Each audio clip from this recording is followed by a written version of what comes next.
was 5:30 in the morning. I went straight up the Falls in the morning. In the morning.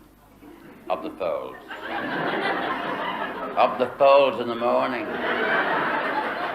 I'm trying to find out what you are.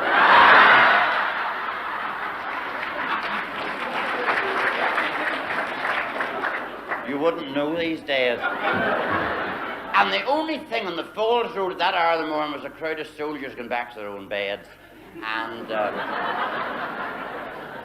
there was a milk lorry on the Falls. It was the only thing wasn't pinched and took to Ballymurphy. And the wee Falls Road woman run out of her house up, dear lover. The carpet slippers and the fur hanging off them. And the varicose veins. And the arms folded and everything hanging over the tap.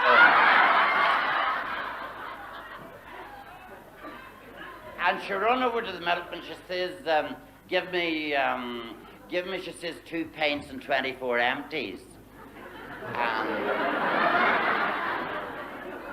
yes, they're definitely all right. And she was running back home, she says to me, we're doing great, son. She says, we're getting 8 houses to the gallon. Today, James Young is still satirising the streets and the prejudices he knows so well, although now he has an even wider audience, and it's just as appreciative as ever. Because of the Troubles, many people tend to stay at home in the evenings. And now, every Saturday night for 13 weeks, they're able to watch James Young in his own local television show. And with all the recent events, he's hardly short of material. James, so much has happened in Northern Ireland in the last year or so since we last talked to you. How have you changed in that time? How's your act changed?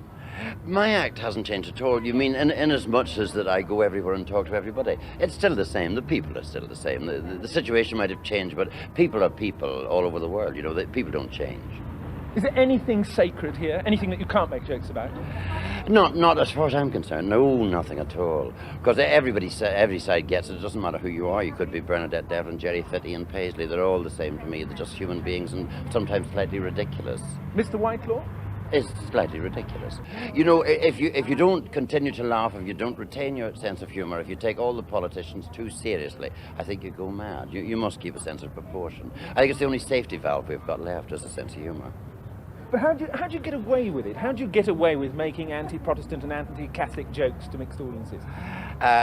I think they probably know, people in Northern Ireland, and I doubt if anybody knows or cares what religion I am. I think they know there's no hatred within me, and this is why I'm able to say these things about them. And I think I say the things they're thinking. I think this is probably the answer to it. I say what other people are thinking. And you always end your show, the present show you're having in Northern Ireland, you always end it the same way? Well, I always say, the audience have now started saying with me, the studio audience have started saying with me, I say, cheerio, see you next week, have a nice time, and for heaven's sake, stop fighting.